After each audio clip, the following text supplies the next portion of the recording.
la roue a tourné pour Émilie. Depuis sa participation à Mariés au premier regard, dans la dernière saison diffusée en début d'année 2022, qui s'est soldée par un divorce avec Frédéric, la jolie brune a retrouvé le sourire. En effet, il y a quelques semaines, elle a annoncé avoir retrouvé l'amour. « Il me rend heureuse », avait-elle même partagé à sa communauté Instagram.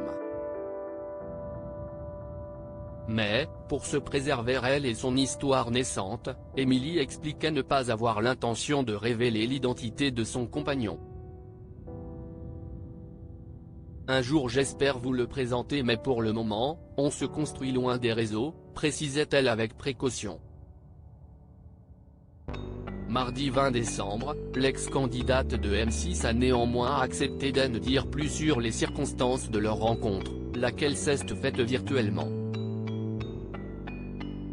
Il m'a contacté après l'émission via Instagram, a-t-elle révélé lors d'un question-réponse sur Instagram.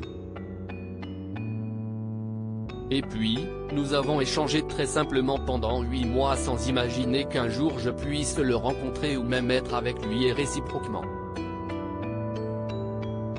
Si est-il vraiment une jolie histoire? Si au départ, une simple amitié est née entre eux, Émilie ne cache pas avoir toujours espéré davantage. Il ne le sait pas mais il était un coup de cœur pour moi. Mais je pensais cette histoire impossible, a-t-elle encore confié. Impossible à tel point que la jeune femme avait même fini par entamer une relation avec un autre pendant un petit moment. Le moment voulu, nous franchirons cette étape mais aujourd'hui, si est bien avec ce mystérieux homme qu'elle s'épanouit tranquillement, sans précipitation aucune.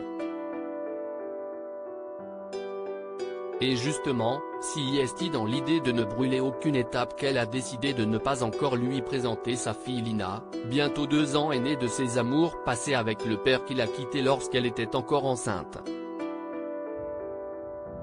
Si est encore trop tôt. Je souhaite prendre le temps et protéger ma fille. On va attendre pour le moment.